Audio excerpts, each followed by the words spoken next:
Bonjour, je suis Cathy, créatrice et animatrice du podcast My Polyglot Life en français et coach NeuroLanguage.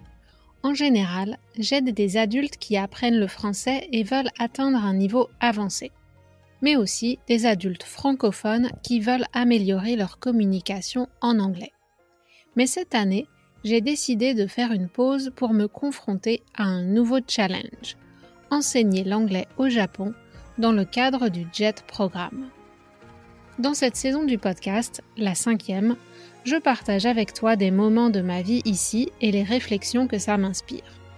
Je vais parler de l'école japonaise, d'éducation, de la vie d'expatrié et de la culture japonaise et aussi de mon propre apprentissage de la langue. Bonne écoute!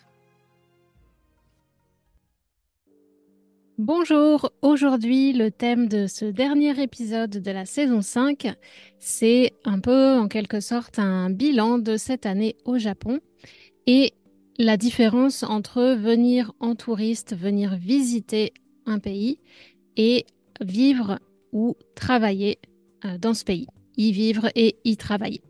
Alors, un an au Japon, c'était comment ?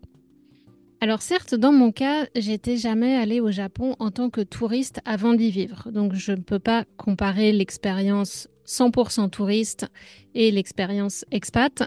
Mais j'ai voyagé beaucoup depuis que je suis arrivée ici. Donc j'ai quand même pu sentir ce que ça faisait d'être touriste au Japon.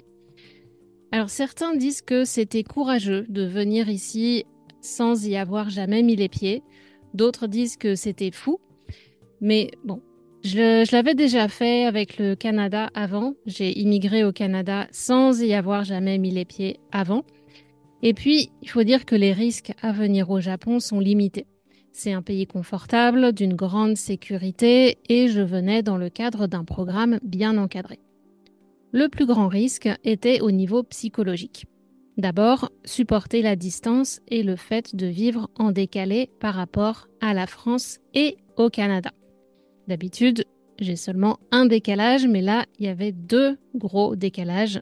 Mais je l'avais déjà fait pendant 7 mois auparavant, bien que dans des circonstances différentes. Donc, c'est ce qui me rassurait et m'inquiétait aussi, parce que la partie que j'avais le moins aimée de mon voyage en 2018-2019, c'était la Thaïlande, dont la culture se rapproche plus de celle du Japon que les autres pays visités, toute proportion gardée.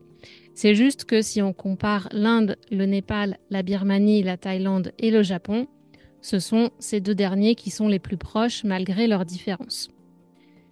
Donc, il y avait cette interrogation sur psychologiquement comment j'allais supporter ça et la barrière de la langue, bien sûr. Et j'étais consciente que ce serait sans doute le plus difficile pour moi, le choc culturel, pour des raisons que j'ai expliquées dans l'épisode « Que faire quand on n'aime pas la culture du pays dont on apprend la langue ».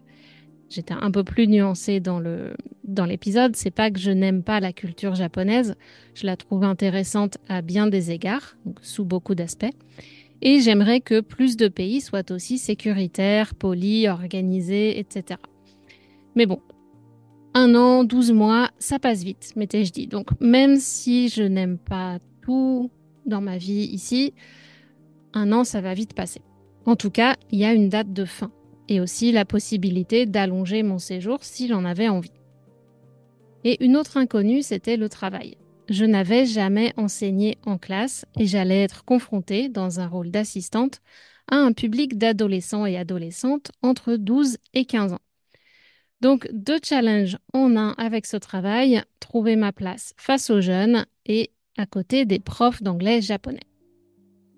Aujourd'hui, je vais faire un bilan de cette année passée, des raisons qui font que je suis contente que cette parenthèse se termine et aussi de ce que j'ai appris dans cette expérience. J'ai l'impression d'avoir fait un pas de plus dans la connaissance de moi-même, mais aussi dans mon développement professionnel. Ce ne fut pas une année difficile. Pour commencer, il faut poser ça tout de suite, c'était pas difficile. J'avais assez d'argent, du temps libre, globalement pas de stress. Au bout d'un moment, je me suis fait des amis et je me suis rapprochée des autres ALT, Assistant Language Teachers, des écoles de mon secteur. J'ai trouvé une routine, j'ai voyagé. Les enfants étaient plus ou moins motivés selon les heures et les semaines, mais globalement, ils sont mignons et c'est souvent grâce à eux que j'ai eu mon quota de sourires et de moments de joie partagés. Et grâce à eux que mes besoins de connexion humaine étaient satisfaits au quotidien. Mais ce ne fut pas non plus une année facile. On voit les photos sur Instagram, on poste des jolies photos, toutes les découvertes, etc. Mais on ne voit pas les moments plus difficiles. Les dernières années se sont passées à un rythme effréné. J'avais l'impression de ne pas voir le temps passer, justement. C'était un enchaînement de mois les uns après les autres.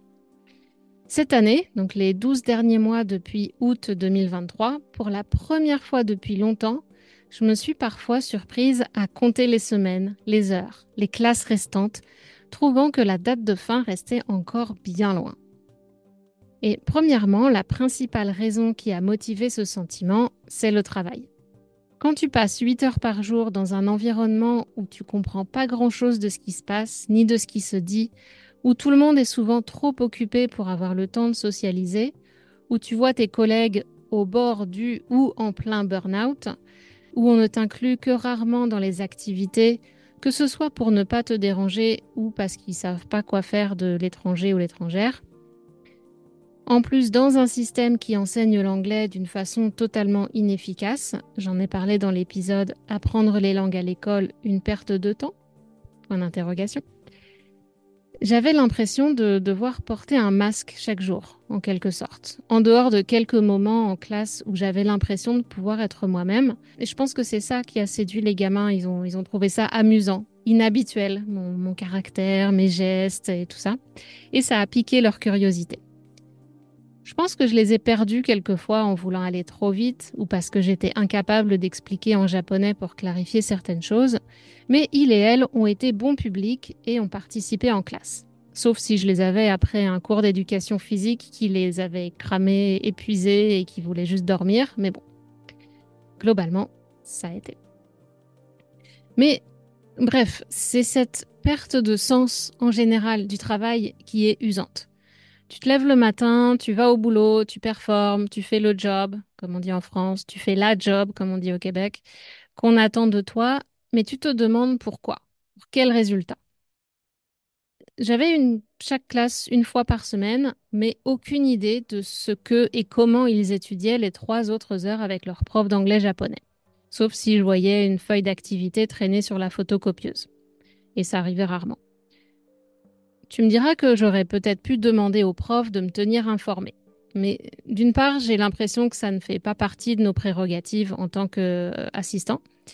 Et deuxièmement, ça leur aurait pris du temps. Peut-être qu'ils et elles se seraient sentis jugés, je ne sais pas. Mais en tout cas, ce n'est pas une pratique commune. Et ils sont déjà suffisamment occupés pour que je n'en rajoute pas en plus dans leurs tâches à faire. D'un côté, j'étais soulagée de ne pas devoir faire la planification ni la discipline parce que ce sont 2 parties difficiles du travail.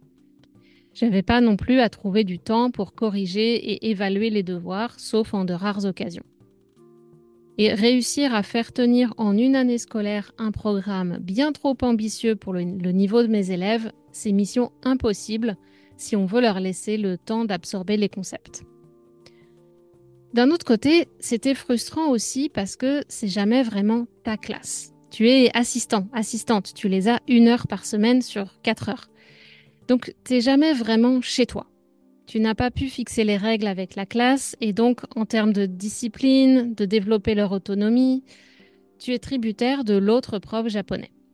Être tributaire d'eux, ça veut dire que tu dépends de quelqu'un d'autre. Et il me semble que j'ai développé une relation plus forte avec les élèves dont j'ai pu lead les classes régulièrement. Pardon pour le mot anglais. Dont j'ai pu animer la classe avec le prof en soutien. Et non l'inverse, moi en assistante. Il y a un certain nombre de classes avec certains profs plus que d'autres. Ils me laissaient animer la classe et ils étaient là en soutien. Je ne dis pas que les élèves ont mieux ou plus appris pendant ces classes-là, pas forcément. Encore une fois, je ne les vois qu'1 heure par semaine. Mais en tout cas, j'ai l'impression qu'on a construit quelque chose ensemble. Et quand le prof japonais devait s'absenter pour une raison ou une autre, c'est arrivé une ou deux fois, qu'on se retrouve juste les élèves et moi dans la classe. C'est un peu comme quand tu laisses tes enfants à quelqu'un d'autre, à une babysitter ou quelqu'un d'autre. Souvent, ils sont plus sages avec les autres qu'avec les parents parce qu'il y a un peu d'inconnu, ils savent pas trop comment cette nouvelle personne va réagir. Donc, c'est un peu ce qui s'est passé dans ces cas-là où ils étaient juste avec moi. Ils avaient tendance à être plus attentifs parce qu'ils savaient qu'il y avait personne pour traduire en japonais ou pour... s'ils n'écoutaient pas, il y avait personne pour les rattraper. Donc ça, c'est quelque chose qui est vraiment à retenir, c'est que quand on est coincé tout seul comme ça, eh ben, on doit être plus présent, on doit être attentif pour réussir à ce que la classe fonctionne. Donc de leur côté comme du mien. Mais bon, avec 40 élèves par classe et des différences de niveau énormes entre les meilleurs et les plus lents, beaucoup, en plus, il y avait quelques élèves rebelles ou décrocheurs, je ne prétends pas réussir à faire des miracles.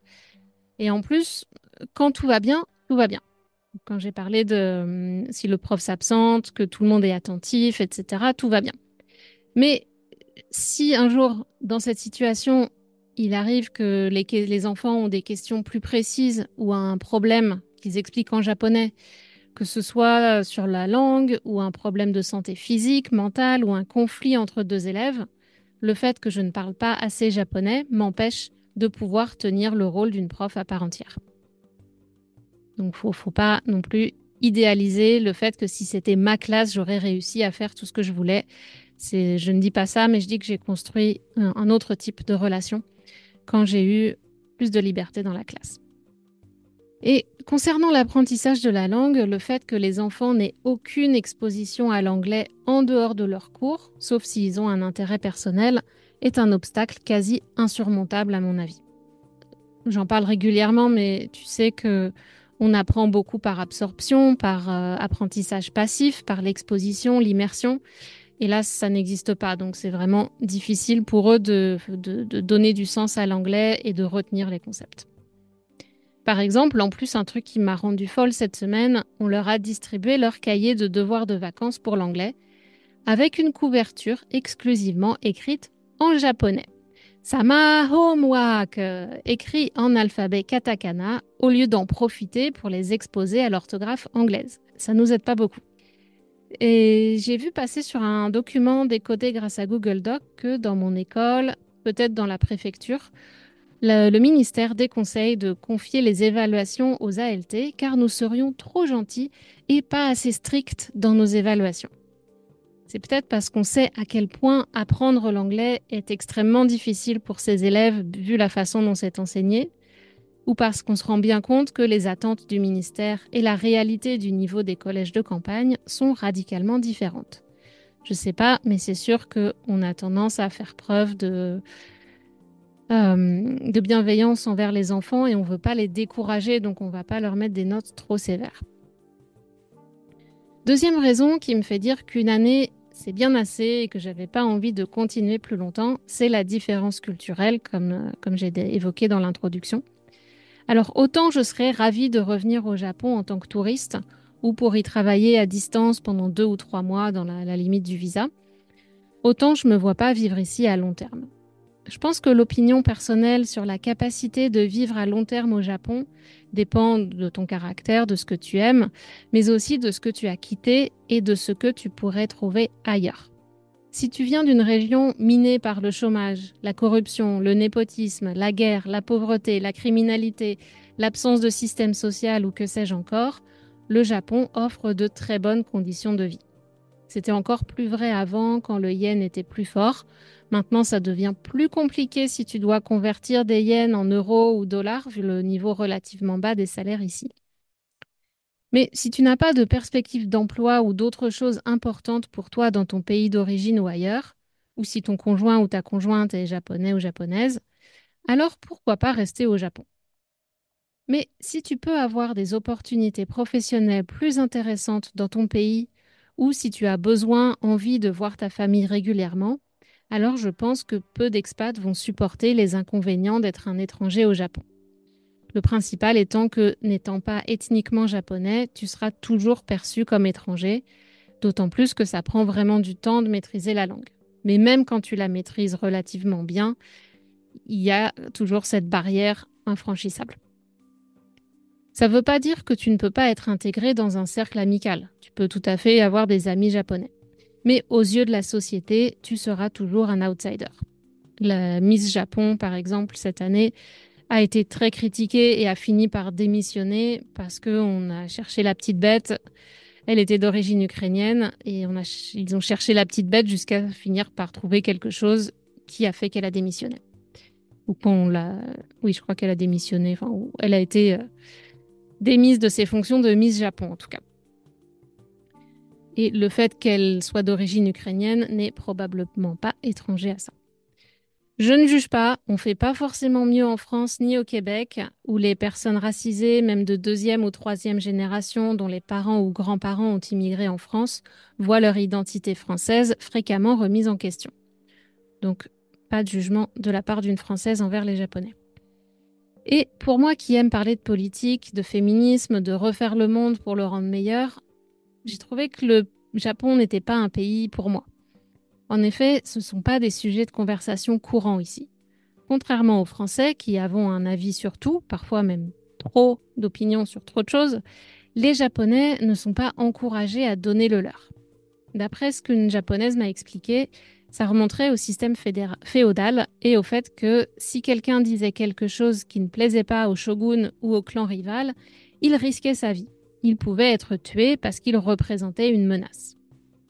Toujours d'après cette personne, c'est pour ça que les Kyotoïtes, les gens de Kyoto, sont les maîtres pour en dire le moins possible ou dire les choses les plus neutres possibles, Kyoto étant l'ancienne capitale et le lieu de beaucoup d'intrigues du Japon féodal. Le fait d'avoir encore un empereur aujourd'hui, qu'on ne peut pas vraiment critiquer, n'aide pas non plus à développer un système où les gens expriment ouvertement leur opinion. Je pense qu'Emmanuel Macron doit être jaloux de ça en ce moment.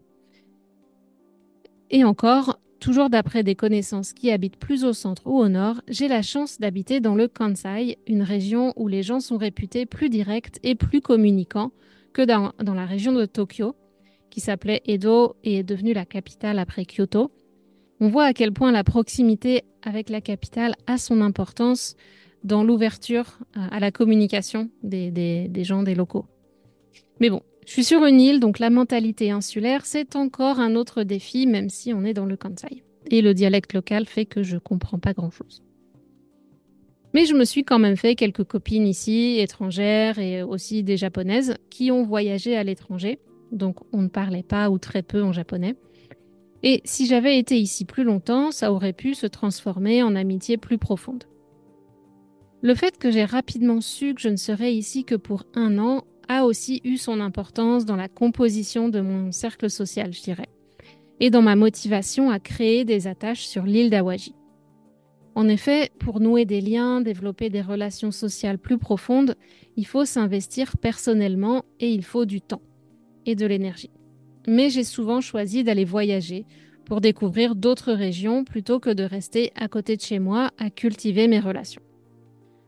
Peut-être était-ce aussi un mécanisme d'autodéfense. C'est dur de s'attacher quand on sait qu'il faudra dire au revoir quelques mois plus tard. On anticipe la tristesse qui va venir. Mais parfois ça arrive. Tout de suite, on connecte avec cette personne et même si on sait que c'est pour une durée limitée, on y va quand même parce qu'on veut profiter du peu de temps qu'on pourra passer ensemble. J'ai rencontré quelques personnes comme ça pendant cette année au Japon. Parce que je crois que mon besoin d'avoir 1 ou 1 ou 2 amis proches est plus fort que le désir d'éviter une séparation. Mais une fois que j'ai trouvé 7 ou 6 personnes, je fais moins d'efforts pour trouver d'autres amis. Et bizarrement, plusieurs de ces amies que j'ai trouvées ici vont elles aussi déménager hors de l'île, voire même hors du Japon. Même ma copine japonaise, mais elle est mariée à un Français, alors c'est pas uniquement sa décision. Du coup, je suis vraiment soulagée de partir aussi, parce que sans ces amis autour de moi, ça aurait été dur de recommencer quasi à zéro pour une 2e année d'enseignement ici. Surtout que les autres ALT de la ville avec qui on a sympathisé partent aussi. Ça aurait été vraiment une période d'isolement et de déprime, je pense, si j'étais restée une 2e année. Donc sur le point numéro 1, le travail, et 2, la différence culturelle, je fais en temps normal un travail que je kiffe dans une ville que j'adore, avec la liberté de l'exercer de presque n'importe où. J'ai des clients hyper sympas. Ici, j'ai des collègues qui n'ont pas le temps de parler ou alors très maladroitement parce qu'on ne se comprend pas. Bon, moi j'ai des choses vers lesquelles retourner qui me passionnent plus que ce que je fais ici. Donc c'est pour ça aussi que j'étais pas prête à rester plus longtemps. Avoir une entreprise, c'est une charge mentale quasiment en permanence. Mais le coaching en langue, c'est un métier qui me passionne et j'ai hâte de recommencer à aider les apprenants et apprenantes de français et les francophones qui veulent prendre confiance en anglais. Je reviens plus forte de ce que j'ai appris pendant cette année en tant qu'expat dans un milieu si différent de tout ce que j'ai connu jusqu'ici et au contact des adolescents. J'ai hâte de retrouver ma belle Montréal, si vibrante et multiculturelle, même si j'ai moins hâte de retrouver la pollution, les embouteillages et les travaux. Et j'ai hâte aussi de retrouver la musique et les forêts québécoises et le fromage et toutes ces bonnes choses du Québec. Et ensuite de France.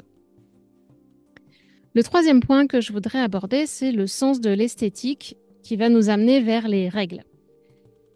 L'esthétique, le sens de l'esthétique à la japonaise, c'est quelque chose que je voulais apprendre. Et je pense que je me suis un peu améliorée. Mais en même temps, ce sens de l'esthétique vient avec ses limites. Et les limites, c'est la contrainte des règles. J'ai pris des cours d'ikebana, d'arrangement floral, et il y a tout un tas de règles. On ne sait pas vraiment pourquoi, ni ce que ça représente, mais c'est comme ça. Le bouquet ou la composition peut être très jolie. Parfois, la prof me disait peut-être pour me faire plaisir, c'est joli, mais ça correspond pas à la règle, donc on va changer pour que ça corresponde à la règle. Et j'ai toujours pas compris pourquoi, quel sens ça avait. Il y a en classe aussi, les élèves ne peuvent pas avoir leur bouteille d'eau sur leur table ou à côté d'eux. Ils peuvent l'avoir pendue à un crochet à leur bureau, parce que ça, ce que je trouve normal, parce qu'il fait vraiment chaud, donc ça m'étonne qu'ils puissent pas boire. Les profs insistent beaucoup en première année pour les obliger à mettre leur bouteille d'eau au fond de la classe. Ce qui n'est pas le cas dans les deuxième et troisième années. Ils peuvent les garder à côté d'eux, accrochés aux côtés du bureau. Enfin, j'ai pas bien compris pourquoi c'est si important, quel est l'enjeu. C'est sûr que si ça traîne par terre, on tape en marchant, on tape dans les bouteilles, elles tombent, ça fait du bruit. Enfin, bon. Je peux voir quelques inconvénients d'avoir les thermos en métal sur la table. Mais personne l'a expliqué, c'est pas évident. Et du coup, il y a un gamin qui fait une fixation sur ses sons. Il est un peu rebelle et sa bataille, c'est de pouvoir garder sa bouteille d'eau sur sa table. Ça vire au conflit avec le prof au début de la classe et ça pourrit l'ambiance de la classe et j'ai pas compris pourquoi c'est si important. Ensuite, il y a le fait que les Japonais sont polis. Tout le monde reconnaît la politesse des Japonais. C'est agréable quand tu viens en touriste ici. Mais ils sont polis parce qu'on leur martèle les règles d'une façon mécanique et sans expliquer pourquoi depuis qu'ils sont tout petits. L'une des fonctions de l'école japonaise, une des principales fonctions, je pense, est de transmettre ces règles et une uniformisation des comportements. Parce que non, les enfants japonais ne naissent pas différents des autres enfants. Ils ne naissent pas plus polis, plus effacés, moins rebelles, etc. C'est juste que l'école leur inculque les règles sociales jour après jour et que la pression sociale est très forte pour respecter ces règles, mais pas pour les enfants. Les enfants japonais, tu les mets dans un café, dans un restaurant, en public, ils sont aussi insupportables que les autres enfants. Enfin, c'est des enfants, quoi. Ils font du bruit, ils courent partout, c'est normal. Mais dès l'école, moi je les ai vus arriver en première année de junior high school, et c'est là que ça commence vraiment à changer et qu'on commence à leur inculquer les règles sociales et à être très strict sur le respect de ces règles. Donc c'est quelque chose qu'ils apprennent à l'adolescence, de la même façon qu'ils apprennent à parler d'une façon polie avec un registre plus élevé. Ils ne savent pas vraiment faire quand ils arrivent en première année de junior high school. C'est quelque chose qu'ils apprennent dans les interactions avec les professeurs et le personnel administratif. Mais d'après ce que j'ai vu, j'ai l'impression que les jeunes générations ne sont pas forcément prêtes à suivre la tradition autant que les anciennes générations. Un peu comme ailleurs dans le monde, je pense que c'est une tendance générale. tant que le monde du travail leur imposera encore un modèle à l'ancienne, ils seront obligés de s'y plier. Mais j'imagine que la tendance qu'on voit dans d'autres pays, à savoir le conflit entre les différentes générations concernant le comportement et le rapport au travail, va arriver ici aussi. C'est peut-être pour ça que l'anglais n'est pas enseigné efficacement et les différences culturelles pas si approfondies que ça. On veut peut-être pas que les jeunes aillent s'inspirer de ce qui arrive ailleurs. Haha. Petite blague, je ne sais pas s'il y a du fondement dans tout ça. C'était juste histoire de justifier peut-être l'enseignement de l'anglais comme il se passe ici. Un autre point qui vient avec ces règles et le jugement qui est émis quand quelqu'un s'éloigne de la norme. C'est quelque chose qu'on trouve en France aussi et que justement j'ai voulu fuir quand je me suis expatriée au Canada. Et au Japon, il y a vraiment un jugement sur les personnes qui ne suivent pas la norme. Donc, j'ai pas trop le temps de développer ici, mais on ressent cette forte pression sociale pour faire comme tout le monde. Un autre point aussi, c'est cette recherche de l'esthétique, mais à l'extrême, à outrance, c'est que c'est devenu tellement une habitude que quand Instagram et les réseaux sociaux sont arrivés, c'est plus ou moins la suite naturelle. On a des choses jolies, on veut les prendre en photo, mais du coup, tout doit être Instagrammable, tout devient Instagrammable, on prend des photos de tout. Ce qui compte, c'est l'apparence. Donc, vraiment, ce souci de l'apparence, c'est lourd en permanence. Et cette obsession de prendre des photos, ça m'a pesé au bout d'un moment. Et quelque chose qui est assez drôle aussi, je ne sais pas si c'est lié aux règles ou quoi, mais ça m'est venu comme ça. C'est marrant comme tous les concepts de développement personnel occidentaux avec des noms japonais sont à l'opposé de la vie contemporaine au Japon. Ikigai, trouve ta mission de vie, fais un bain de forêt. Tout ça, ça n'existe pas au Japon. Tu rentres dans une entreprise et tu continues ta carrière dedans. Tu te poses pas la question de ta mission. Tu cherches juste un travail qui veut bien de toi, qui va t'apporter la sécurité. Le bain de forêt, il n'y a pas grand monde qui a le temps pour faire ça. Et l'intérêt pour la nature au Japon, c'est pour faire des photos Instagrammables, comme je viens de dire dans le point d'avant. Et je vois aussi passer en ce moment sur Facebook une pub pour un livre de développement personnel soi-disant inspiré de la philosophie japonaise qui veut t'inciter à oser être différent. Mais ça, c'est vraiment le contraire de ce qui se passe au Japon. Donc, ça me fait bien rire tous ces concepts de développement personnel inspirés du Japon. Ça pourrait pas être plus à l'opposé. Puis cette recherche de l'esthétique, des règles, etc., au bout d'un moment, c'est vraiment pesant, c'est trop. C'est fatigant parce que ça demande un entretien. Tu vois, les gens ici sont toujours super bien coiffés. Les femmes ont les cheveux, entretiennent leur couleur, etc. Mais ça demande de l'entretien, de l'argent, une charge mentale permanente. Donc le zen japonais, on est vraiment en train de le perdre. Dans la société contemporaine japonaise, c'est pas très très zen. Il y a pas. Je cherche parfois où est la spontanéité, la vraie imperfection, pas celle artificielle ou sublimée par autre chose. Si tu connais le kintsugi, c'est de réparer de la vaisselle cassée, on va mettre de la dorure pour en faire un nouvel objet artistique et sublimer les choses qui ont des défauts. L'ikebana, on va aussi utiliser des choses qui ne sont pas parfaites pour en faire quelque chose de beau. C'est quand même toujours cette recherche de beau, ça peut être fatigant. Pourrait juste aussi apprécier l'imperfection ou juste reconnaître que l'imperfection existe sans avoir envie de la transformer en quelque chose d'autre ou quelque chose de beau. L'humanité est imparfaite, donc on peut juste reconnaître que l'imperfection fait partie de qui on est. On n'a pas besoin de la transformer en quelque chose de beau. C'est juste quelque chose qui est, c'est un fait. Je manque un peu de poésie peut-être, désolée. Et il y a aussi donc finalement sur les règles et sur toute cette recherche de, de contrôle en fait.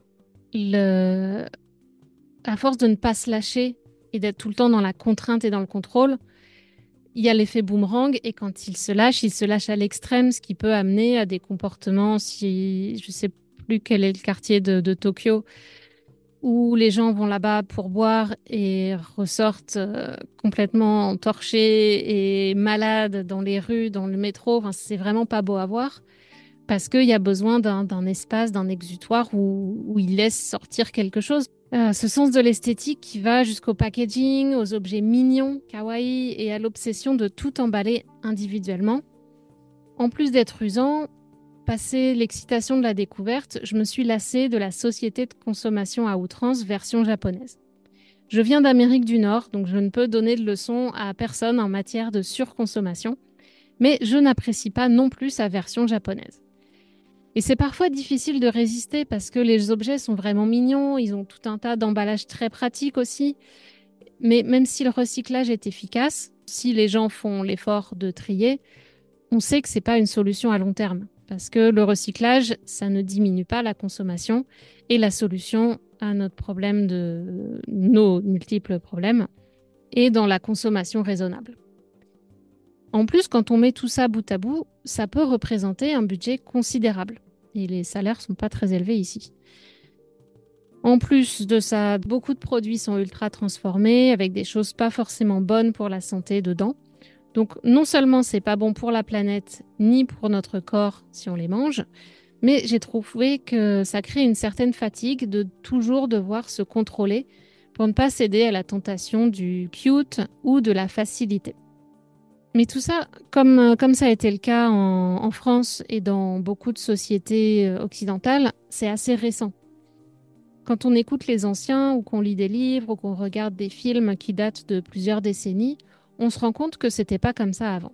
Jusqu'à la Deuxième Guerre mondiale et dans les 10-15 ans qui ont suivi, je pense, la société était plus rurale et beaucoup de gens n'avaient pas beaucoup d'argent. Donc la consommation d'objets superflus et transformés était limitée.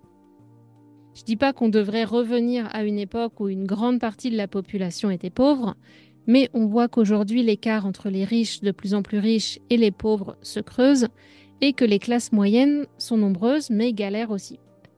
Et que tout le monde se laisse entraîner dans le cercle de la consommation pour distraire nos esprits des vrais problèmes.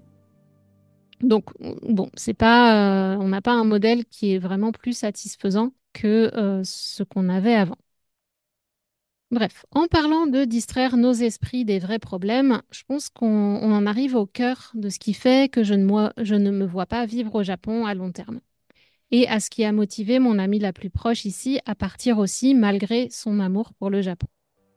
Le Japon est ou enfin plutôt un ensemble d'îles, physiquement mais aussi culturellement. Et c'est l'Extrême-Orient. Après le Japon, il y a l'océan Pacifique pour des milliers de kilomètres avant d'atteindre les côtes de l'Amérique du Nord. Ce qui fait qu'on ne peut pas s'empêcher de se sentir isolé ici et loin des initiatives sur le terrain qui donnent l'impression de participer à un modèle de société différent de celui qui promeut le capitalisme et la consommation à outrance. Il y a bien quelques initiatives ici aussi. Mon ami qui a vécu 7 ans au Japon a participé à quelques expériences bénévolement ou dans son travail, mais elles sont les limites de ces projets. Eux aussi isolés à l'intérieur du Japon, chacun dans son coin. Bref, si tu veux oublier ce qui ne va pas dans le monde, je pense que le Japon est peut-être fait pour toi. Mais si tu as envie de t'impliquer dans autre chose et d'échanger avec des personnes d'autres cultures, et si tu ne veux pas te laisser dévorer par ton travail, viens passer des vacances ici, mais n'y reste pas. J'allais dire, je ne sais pas si les ministères qui ont sponsorisé mon séjour ici seraient contents de ma conclusion, mais en fait, si, je pense que ça remplit leurs objectifs, c'est-à-dire encourager le tourisme et éduquer les touristes sur la culture japonaise, mais décourager l'immigration. Ils aimeraient aussi qu'on garde des liens avec le Japon même après notre retour dans notre pays, alors l'avenir nous dira quelle forme ça prendra dans mon cas. Sinon, pour terminer, niveau linguistique, je sais que j'ai fait des progrès. Ça vient un peu plus facilement dans les conversations courantes. Les mots japonais ou la structure me vient assez rapidement. Le japonais me vient plus naturellement. Mais j'ai aussi automatisé beaucoup de morceaux de phrases qui sortent tout seuls. Et je me rends compte seulement après que c'était une erreur. Quand j'ai le temps de réfléchir et de réentendre dans ma tête ce que je viens de dire, ah non, c'était pas ça qu'il fallait dire. Donc, c'est les avantages et les inconvénients. C'est quand tu es en immersion, tu automatises des choses. mais comme c'est automatique, tu contrôles pas toujours ce que tu dis et souvent il y a des erreurs. Même si tu connais la règle ou si tu avais plus de temps, tu pourrais dire quelque chose de correct, mais ça vient automatiquement d'une façon incorrecte. Donc, j'ai progressé à ce niveau-là. Mais la raison pour laquelle j'ai pas progressé autant que je le voulais, c'est le manque de pratique. À chaque fois que j'ai l'occasion de parler, d'aller expliquer et régler un problème dans un magasin, dans une administration ou d'avoir une conversation informelle avec quelqu'un qui a la patience de me voir galérer, non seulement j'apprends de mes erreurs, mais je ressens aussi le boost de fierté d'avoir réussi à dire quelques trucs corrects ou en tout cas d'avoir obtenu ce que je voulais. Et je crois que c'est ça l'erreur de mes collègues et de beaucoup de Japonais et d'apprenants d'autres langues d'ailleurs. En voulant diminuer les moments inconfortables, on se prive d'opportunités de pratiquer et d'apprendre. On ne peut pas apprendre une langue sans faire des erreurs. Quand tu penses à comment les enfants apprennent une langue, c'est en faisant des erreurs et en étant corrigés par les parents et les profs en permanence. Pourquoi est-ce que ça serait différent quand on est adulte ? Mais ça prend aussi le ou la bonne partenaire qui a la patience et la bienveillance de t'accompagner dans ta galère. Quand les enfants de mon ami se sont moqués de ma façon de lire en japonais le week-end dernier, j'ai ressenti une douleur très profonde. Même si je sais qu'elles sont trop jeunes pour réaliser la portée de leur moquerie, ça fait mal. Et j'espère qu'elles ne seront pas confrontées à la même expérience quand elles iront en France, mais j'ai malheureusement peu d'espoir que personne ne leur fasse de remarques. Que ce soit les enfants, pour qui toute différence est bizarre, ou les adultes qui ne peuvent retenir leurs commentaires même si ça part d'une bonne intention. Notre façon de parler, qui reflète parfois notre façon de penser atypique, est intrinsèquement liée à beaucoup d'épisodes qui nous marquent émotionnellement, voire nous traumatisent à divers degrés. J'en profite donc pour te rappeler que le coaching NeuroLanguage est précisément fait pour aider les apprenants et apprenantes à ne pas se laisser freiner par les expériences négatives du passé. En reprenant le contrôle de ton cerveau et de ton apprentissage, on peut dépasser tous les obstacles et repartir sur une tendance positive. Si ça t'intéresse, contacte-moi, j'ai des disponibilités à partir du mois d'août. Et n'oublie pas de t'inscrire à ma newsletter pour recevoir des conseils et contenus exclusifs chaque semaine. Et en plus, ça te fera pratiquer car elle est en français. Voilà, ça clôt cette saison 5 un peu particulière que j'ai fait toute seule, mais on se retrouvera dans la saison 6 avec des interviews et d'autres épisodes que je ferai toute seule aussi. Peut-être que je ferai 1 ou 2 épisodes pendant l'été, un ou 2 épisodes spéciaux, on verra. Mais en tout cas, je te retrouverai à la rentrée pour la suite de ce podcast. Inscris-toi à ma newsletter, comme ça tu ne manqueras pas le retour des épisodes. Ciao, ciao, à très vite. Voilà, si vous aimez ce podcast, n'oubliez pas de vous abonner et d'en parler autour de vous. Et je vous dis à très bientôt sur My Polyglot Life en français.